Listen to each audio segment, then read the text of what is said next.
A fines de los años 50, en pleno auge de la Guerra Fría, la Unión Soviética hizo grandes avances al desarrollar misiles antibuques, los cuales podían ser lanzados por bombarderos como el Tupolev 95 desde varias millas de distancia. Esto era una gran amenaza, especialmente para los portaaviones, que eran los buques insignia de la flota estadounidense y por lo general los que se intentaban destruir en un ataque. Ante esta amenaza, la solución era crear un nuevo avión de combate por si la situación con la Unión Soviética empeoraba. En ese momento, el Douglas F-4 Phantom II era la aeronave militar más avanzada de la época, pero no estaba diseñado para esta tarea. No podía cargar muchos misiles, no tenía un poderoso radar y carecía del alcance requerido. Claramente, había que hacer una aeronave desde cero. El problema era que los aviones de combate eran cada vez más caros y el presupuesto escaseaba. Para solucionar esto, el Pentágono llegó a la conclusión que había que hacer una unificación entre las necesidades de la Fuerza Aérea y la Armada, es decir, crear una aeronave que fuera capaz de servir para ambas fuerzas. Como resultado, en 1964 se inició el Programa Experimental de Combate Táctico, o TFX. Esto derivó en la creación del F-111. En muchos sentidos, era una aeronave revolucionaria, especialmente por ser la primera con alas de geometría variable. La aeronave fue bien recibida por la Fuerza Aérea. Por el contrario, la Armada no estaba para nada satisfecha. Era un avión muy pesado y la visibilidad desde la cabina era muy mala, lo cual es esencial para operar en portaaviones. Esto derivó en la aparición del programa VFX, con la intención de crear una aeronave parecida al F-111, pero que cumpliera las necesidades de la Armada. En 1968, el vicealmirante Thomas Connolly dio un comunicado al Congreso resumiendo el problema de la falta de una aeronave que llenara este nicho. La propuesta le llegó a Boeing, McDonnell Douglas, Grumman, General Dynamics, North American y Link Tenco. Grumman diseñó varios modelos y poco a poco fueron descartándolos hasta que se quedaron con el modelo 303. Tras analizar los modelos de cada empresa, el Congreso optó por el de Grumman y firmaron un contrato de producción en enero de 1969. Siguiendo la tradición de Grumman de apodar a sus aviones, el futuro avión fue llamado Tomcat. La producción comenzó de inmediato y para hacer posible la producción masiva, la empresa hizo grandes actualizaciones a su fábrica principal en Long Island. El 21 de diciembre de 1970, el F-14 Tomcat hizo su vuelo inaugural, el cual duró tan solo 10 minutos y los pilotos de pruebas quedaron muy satisfechos con su comportamiento. Durante los siguientes días no se pudo seguir con los vuelos de prueba, ya que la meteorología no era óptima. Recién el 30 de diciembre se pudo hacer el segundo vuelo, uno que debería haber sido rutinario, pero fue todo lo contrario. Minutos después del despegue, el F-14 perdió su sistema hidráulico primario. Los pilotos inmediatamente pusieron rumbo al aeropuerto, pero a pocos kilómetros de la pista perdió todo el fluido de su sistema hidráulico secundario. Como resultado, los pilotos no tuvieron más opción que eyectarse, y el Tomcat se estrelló a menos de 1 kilómetro de la pista. Grumman rápidamente descubrió la falla y jamás volvió a haber un problema de este tipo en un Tomcat, pero el accidente le salió caro a la empresa, porque el Tomcat no volvería a volar hasta mayo de 1971. Las pruebas continuaron para así descartar cualquier error o anomalía. Sin embargo, los problemas no terminaron, ya que en junio de 1972 el primer F-14 aterrizó en el portaaviones USS Forrestal para empezar su certificación para luego operar en portaaviones. Después de aterrizar, se observó que goteaba líquido hidráulico del tren de aterrizaje. El problema no fue tan catastrófico como el anterior, pero era inaceptable. Grumman reforzó el tren de aterrizaje y usó algunos prototipos para probarlos hasta la destrucción. A lo largo de 1972 y 1973 se siguieron llevando a cabo pruebas con el avión y los misiles AIM-54 Phoenix. En una ocasión, este misil, lanzado desde un F-14, destruyó un objetivo que estaba a 200 kilómetros de distancia. En otra ocasión, 6 misiles Phoenix fueron lanzados en 38 segundos, de los cuales 5 dieron contra sus objetivos. Esto demostró que en combate el Tomcat tenía un 80% de probabilidades de ganar. Finalmente, el 22 de septiembre de 1974, el Tomcat fue introducido en la Armada en los escuadrones Wolfpack y Bounty Hunters, a bordo del USS Enterprise. Los F-4 Phantom II, que hace 10 años eran los cazas más avanzados de la Armada, quedaron obsoletos ante el Tomcat y rápidamente fueron sustituidos.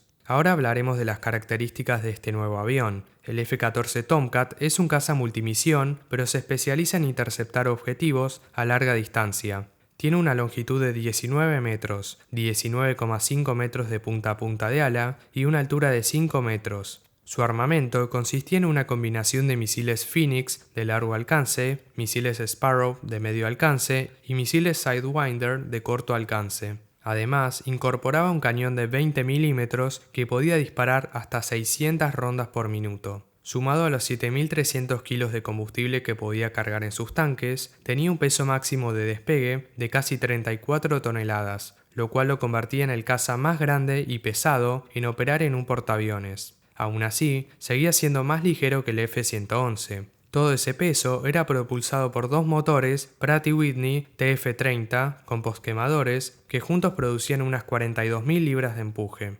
Gracias a esto, el Tomcat podía alcanzar una velocidad máxima de Mach 2,3 o 2.800 km por hora, aunque rara vez volaba a tanta velocidad para no consumir tanto combustible ni tampoco exigir a los motores. Tenía un rango de acción de 500 millas náuticas o 930 kilómetros. Podía ascender a unos 45.000 pies por minuto y volar a una altitud máxima de 50.000 pies o 15.200 metros. Una de las características más distintivas eran sus alas. El F-14 fue la segunda aeronave después del F-111 en tener alas de geometría variable. El ángulo de las alas podía variar entre 20 y 68 grados. Esto era controlado por una computadora central que adaptaba el ángulo de las alas según la velocidad. Para despegues y aterrizajes estaban a 20 grados o completamente extendidas, mientras que para vuelo supersónico se retraían a 68 grados para formar un ala delta. De ser necesario, el piloto podía cambiar el ángulo manualmente. El propio fuselaje, aplanado y siguiendo la forma de las alas, generaba entre un 40 y 60% de toda la fuerza sustentadora. Gracias a estos números, si en el peor de los casos una de las alas se extendía y la otra no, era posible seguir volando y aterrizar sin problemas. Su disposición de dos estabilizadores verticales permitía un control efectivo a grandes ángulos de ataque y reducía su altura para que pudiera entrar en los hangares de los portaaviones. Unas bolsas de aire entraban en acción cuando las alas cambiaban de posición para hacer la transición más suave. A altas velocidades, unas pequeñas aletas se desplegaban automáticamente para contrarrestar los efectos del Mach TAC. También le permitían al F-14 soportar 7,5 Gs a Mach 2. La cabina tenía dos asientos, adelante iba el piloto y atrás el oficial de intercepción de radar, o RIO por sus siglas en inglés. Cuenta con una combinación de instrumentos analógicos y pantallas. También tiene un HUD o Head-Up Display, el cual es esencial para aviones de este tipo. Su elemento más importante es el radar AN/AWG-9. Es capaz de rastrear 24 objetivos a la vez y de guiar 6 misiles al mismo tiempo a una distancia de más de 100 kilómetros. Además, su computadora central se encargaba de ajustar el ángulo de las alas. Con un costo de $38 millones por unidad, su combinación de estructura robusta, su poderoso radar y su armamento lo hacían un caza letal. A pesar de que era el caza más avanzado de la época, no todos estaban satisfechos, especialmente con la planta motriz. El F-14A incorporaba dos motores Pratt & Whitney TF-30. Fueron criticados por tener poca potencia para el peso de la aeronave. De hecho, el secretario de la Armada declaró que el F-14 tenía probablemente la peor relación peso-potencia vista en años. Los motores también eran muy propensos a pérdidas de compresor, lo cual derivaba en otros efectos indeseados como tirabuzones planos, de los cuales era muy difícil o incluso imposible recuperarse. Un 28% de todos los accidentes del Tomcat fueron causados por los motores. Era necesario hacer un cambio. A fines de los años 80, una nueva variante salió de la fábrica, el F-14B. Su cambio más importante fueron los motores. Dos motores General Electric F-110 reemplazaron a los poco confiables TF-30. Estos tenían mucha más potencia. Combinados, producían 56.000 libras de empuje. Gracias a esto, el Tomcat era capaz de despegar de un portaaviones sin el uso de posquemadores. Para diferenciar las dos variantes, alcanza con mirar las toberas de los motores, las cuales aumentaron su diámetro. Durante sus primeros 7 años en servicio, el Tomcat no tuvo que usar sus armas en una situación de combate real. pero el 19 de agosto de 1981, dos cazas libios Su-22 dispararon contra dos F-14 que estaban haciendo un patrullaje de rutina en el Golfo de Sidra. Ante la agresión, los dos F-14 maniobraron para ponerse atrás de los cazas libios, y cada uno disparó un misil Sidewinder, derribando así a los cazas. Algo muy parecido volvería a ocurrir en enero de 1989. En 1986, los Tomcat saltaron a la fama cuando protagonizaron la película Top Gun. De repente, se convirtió en el avión favorito de muchos, prácticamente generando un romance con los amantes de la aviación. Irán fue el único país al que el F-14 fue exportado. A principios de la década de 1970, la Fuerza Aérea iraní estaba buscando un interceptor que pudiera hacerle frente a los MiG-25. Al ver las capacidades del F-14, encargaron 80, junto con más de 700 misiles Phoenix. El primer F-14 se unió a la fuerza iraní en enero de 1976 y de a poco empezaron a llegar los demás. Sin embargo, no todos llegarían, ya que debido al inicio de la Revolución Islámica, el contrato fue cancelado. Aquellos que llegaron a formar parte lucharon en la guerra contra Irak. Su función principal fue interceptar a los MiGs iraquíes. El piloto Jalil Sandi registró 11 derribos de aviones iraquíes durante la guerra, convirtiéndolo en el piloto que más aviones derribó en un F-14. La última variante, y la más avanzada, fue el F-14D Super Tomcat. Entregado por primera vez en 1991, incorporaba una nueva cabina de cristal y el nuevo radar AN/APG-71. Ese mismo año, los F-14 participaron en la Guerra del Golfo y en la operación Desert Storm.